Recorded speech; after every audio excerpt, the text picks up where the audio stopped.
Hi everyone, good morning and welcome to Suzie Crafted Designs. I am here in my studio this morning and it's quite early to make a video, but I just had it in me to do it today.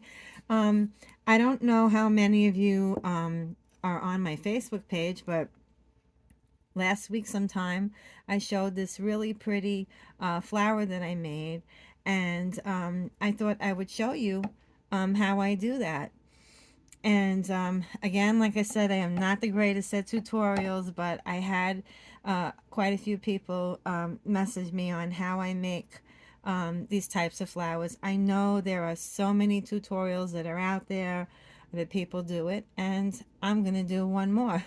So this will be my take at it. And I've made so many of these in the past. I mean, not this large. This is quite large of a lace flower. If you look on my ruler here, I'll flatten it a bit. From end to end is nearly 4 inches in circumference. So that's quite big. I don't know who would put that on a craft project, but you can certainly wear it with a pin on the back perhaps, or a hat pin, or glue it to the side of a hat, like one of those really nice large brimmed sun hats that people wear in the summertime, or put it on a ribbon around the hat, and then you can like velcro the other end and change out flowers and ribbons. So but that could be another video. Anyway, this is a beautiful example of wearable art, and you can certainly wear whatever you make, and it's a one of a kind. So let's move on with it. So what you're going to need is, of course, some lace. Now, I was gifted this lace that you see right here. If I move it, everything might just cave in, but I'll show you. This is on a video that I had shared a few weeks back about some lace that was gifted to me.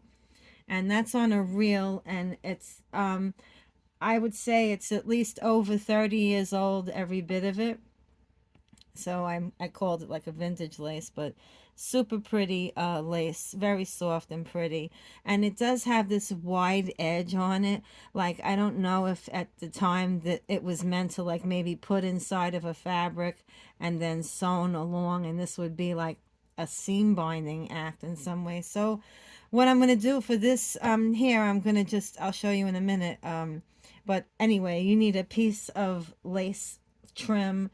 Any width will really do. You can go from the smallest to the, so I wouldn't go over 2.5, 3 inches wide, because then it might be way too full, but you make what you like.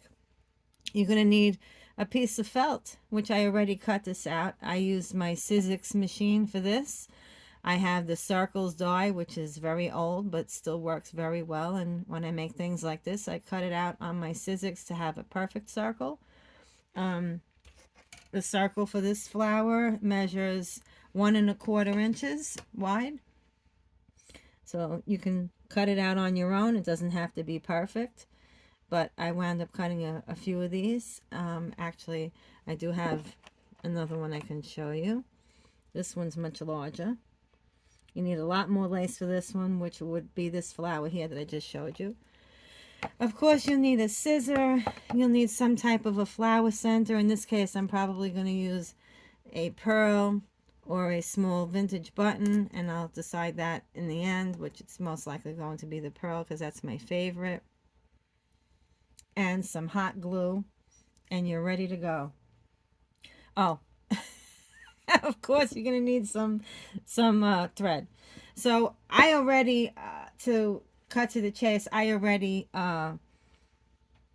ruffled the lace, which it's very simple to do. You're just going to go in and out, in and out, in and out, in and out, in and out, and there you have the ruffle. So, okay. And I would say at least every bit of it, because I made this very ruffly. You will need every bit of it, at least a yard, without a doubt, on this one. Or maybe a little bit more even. I like it very ruffly, especially for the flower if I'm going to wear it. And you can see, just to show you really quickly, Here's another flower that I was showing on Facebook that I made really super cute with a different lace that's a lot narrower, like, I don't know, this lace is probably maybe half an inch in the width. So that's the one that I use. I hope I'm in picture. I don't want to get too close because I used to get too close at one time. So you tie a knot, you go through, and however long it's going to be, you pull it tight till it looks like this, and then you tie a knot off at the other end, you cut your thread, and then you're ready to go. So the other one that I made, what I wound up doing is I wound up starting from the outside, working my way around and going in. And this time I'm going to try the opposite way, not because it might be quicker. Let me just put a light on here. I think that might be a little better. Is that better?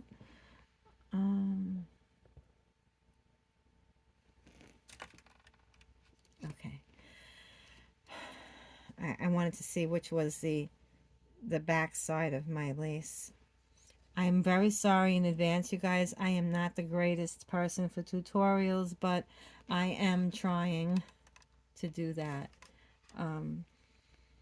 Okay, so generally, this is the idea, to keep wrapping and wrapping and wrapping until you have this really pretty flower that's glued down to this. And then you can do what you choose, whether like you want to put it on the back of a book, or a lot of the journals that the ladies make today, and crafts. So those are fun. I haven't made a journal in a very, very long time. And once I feel I have some kind of idea put down, then I'll try something like that. So I'm just going to wing this, and I hope you can see me clear enough in picture. I'm just putting a dab of glue in the center there, and I'm going to start my flower off by putting my fabric in the center. Just try not to burn yourself. I've done that many times. And then you're just going to keep going in circles until you have all of your lace down.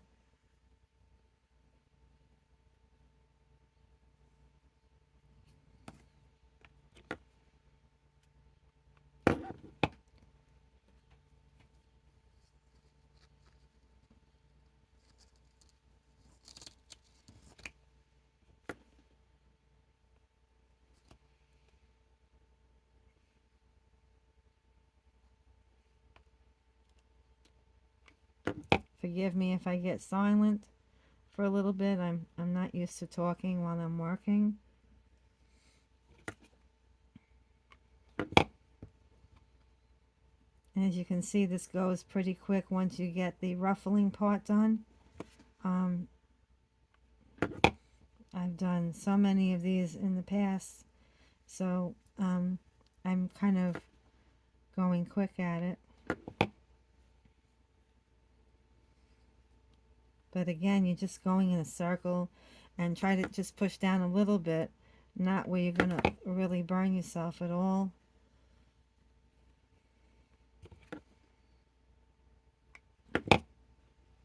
And you can always go back and fix a few spots if you left any undone.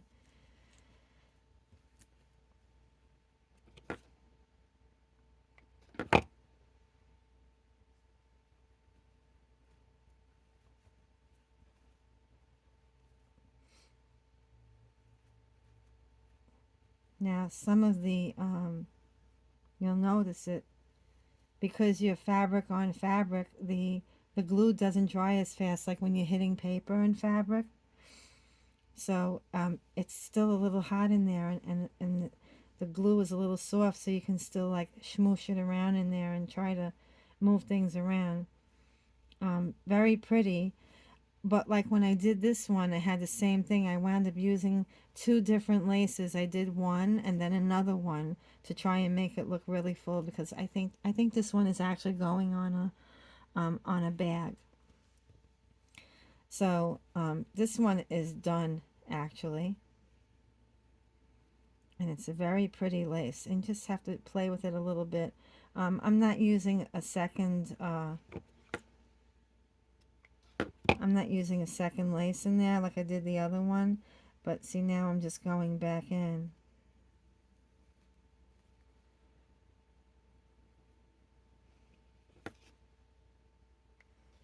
and putting some glue down where it didn't stick.